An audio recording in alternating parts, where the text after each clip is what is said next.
Assalamualaikum warahmatullahi wabarakatuh. Akkam nagaa jirtanii fayyaa bakka jirtanitti nageenyi keenya isin bira haa ga'u.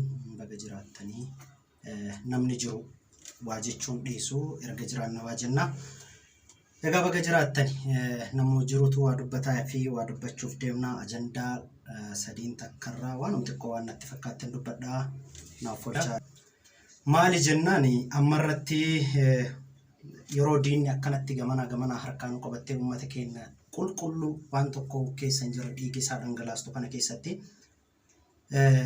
diinni fagoon jirre dhuftee ajandaa hin taane ajandaa amantaa fi ajandaa namaa fi nama walitti buusuu isin gidduu keettu arguu caala wanti nama dhukkubsu hin jiru. Inni biraa waa'ee zamachaa ijoollee Minilik yookaaniif immoo biyyi hin diigamtu jedhanii biyya kana irratti kaaniif kan dubbatanii irratti waan tokko kaasuu barbaada. Dhugaadha. Ilmi Oromoo guyyaa takka Itoophiyaa waan jedhamtu tan diiguuf qabsaa illee beeku ilmi Oromoo Itoophiyaa diiges hin jiru. Ilmaan Oromoo inumaayyuu yeroo Itoophiyaan tun diigamuudhaaf rakkoo hamaa keessa galtee biyyoota garaagaraatiin wararamte keessatti rakkoo diiggaa sana keessaa baasuun ifaaf ifatti beekama. Ilmaan Oromoo diiggaa Itoophiyaa irraa hambisaniiru. Hardammoo warri ol kaatanii Itoophiyaan hin diigamtu osoo nu jirru Itoophiyaan hin diigamtu bannee dhabamna jettan namni Itoophiyaa diiguuf deemen jiru. Itoophiyaa diigamte sanaahu deebisanii akkaataa isheen ta'uu qabdu haala isii tolchuudhaaf malee namni Itoophiyaa diiguu barbaadus Itoophiyaan diigamtes akka hin jirre gamanumaan beekuu qabaattu. Itoophiyaa ka diige nu osoo hin taane sirna kaleessa ture. Sirna Teediroos irraa kaasee hanga bilisiginnaatti jirutuyyuu Itoophiyaa diige. Itoophiyaa diigamte warra hardhaa lafa dhiittanii uummata keenyas waraanatti guurtanii osoo hin taane kan sirraa'u Itoophiyaan diigamte hayyootaan deebitee kan kallattii godhachuu dandeessu hayyoota isin hiitanii bira teettanii deebitanii olola irratti odeessitaniini. Kanaaf kun kan manumaan kan beekamuu qabu isin warri zamachaa Minilik irratti hirmaataa jirtan irraa of eeggadhaa. Seenaan waraqata adiidha. Borus iftaanis oolee bubbulee isin gaafata. Seenaa isin gaafaturraa isin of tissaa isiniin jechuu barbaada. Dhugaadhuma rabbii dubbachuudhaaf namni seenaan beekne akka bishaan gabatee irraa olii gadi daddaaqa. Kalee warri gatii hamaa itti kaffalan namoota lama namoota sadii isinii kaasa. Dhumaatii ilmaan Oromoo hardhaan wal fakkaatu. Waan hardha Karrayyuu irratti aaru, waan hardha Walloo irratti aaru, waan hardha Wallagga irratti aaru kaleessa qondaaltonni isaanii yookaaniif immoo warri hooggantoota shanyii warra kanaa kanuma nurratti godhaa turanii kanuma raawwataa turan. Warri hardhallee waanuma kana hambisuuf dibbee kana dhahartan piliis irraa of eegaa lafeen gootota wareegamtee bakka jirtutti isin waraanti isin isaa waraantu. Inni biraammoo maali jennaan dhimma dhihoo kana as bahanii dhihoo kanaa miti kaleessuma as bahamee waa'ee Jawaariitiin wal qabsiisanii amantaa arrabsan irratti waan tokko dubbachuu barbaada. Xiqqoommaa nama xiqqeessitii jennaan xiqqeenna ofii qabduufi jedhe guddaan hooma nama guddisennaan guddinna ofii qabuuf yeroo amma akkasitti Oromoon bakka jiru wal dhagahee wal jala yaa'uuf deemu yeroo itti Oromoon wal jala yaa'u kanatti waan nama silaa sammuu qaburraa miti maraattuu tokkorraa hin baane as baasanii miidiyaa gubbatti amantaa fi nama dhuunfaa arrabsuuf maal jechuuni kuni baay'ee xiqqeenna guddaa fi akkasuma Oromoo jidduutti fi amantaa jidduutti waa buusuuf deemuu fakkaatti. Isa kanarraa of qusatanu isa kanarraa of qusadhaa jennaan. Ammallee deebi'anii uummata akkana godhan kana deebi'anii amantaa arrabsan kana dhiifama gaafachuu qabaatu. As bahanii waa dubbachuu qabaatu. Dhugaa yoo dubbanne Jawaar namni dhuunfatti isa jaalatee yookaan immoo Jawaar dhuunfatti waan namaa tokko lamaan waa godheefi miti. Hojii isaattuyyuu Jawaariin akka mileenataan lubbuu isaanii wareegamna jedhaniif isaan taasise. Jawaarii fi fakkaattonni isaanii lubbuu fi odoo duuba xiqqoomallee duuban jedhin uummataaf of kennanii ammaan tanaa mana hidhaa keessatti argaman.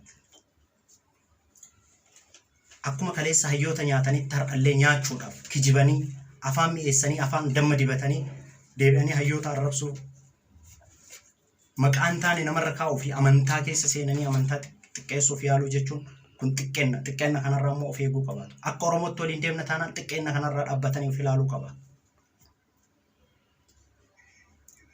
Amantaadha miti.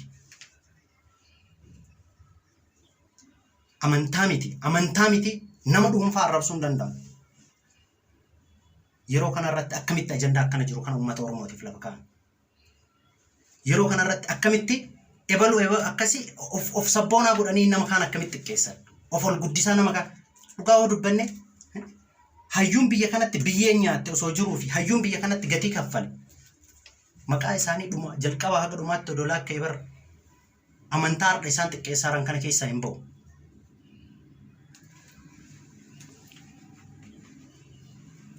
Akkamitti musliimni kaleessa yoom harka kennee beeka bar dhumaatiin calii calanqootiif aanolee oromummaa fi amantaa dabalateeti wal dura dhaabbannaa amantaatii fi wal dura dhaabbannaa sabboonummaatti ture. Sabboonummaa ofiillee dabarsanii kennin amantaa ofiillee dabarsanii kennin.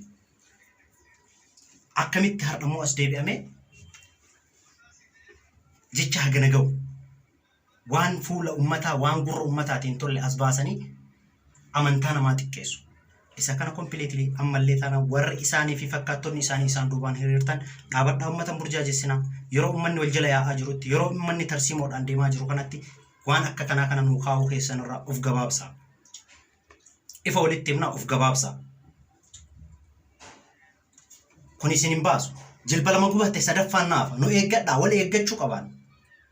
Oromoon yeroo garagaraa keessatti bira gahaa duubaan biraa dachaan. Wanti bira gahaa biraa duubaan dachaanuuf waan nu keessa jiru namoota dhiphoo xixiqqoo akkanaa nu keessa jirtu kanaaf bira gahaa waan biraa wayii biraa dachaan.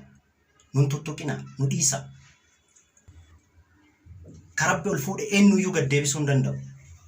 Waan Rabbi ol kaase namni tokko gadi buusuu hin danda'u. Garuu arrabni keessan namatti hin dhufin. Arrabni keessan ummata qulqulluu miidha. Arrabni keessan ummata qulqulluu keessatti hadhaa uuma. Hadhaan isin nurratti faartan kun nu miidhaa nu balleessaa nurraa dhaabadhaa.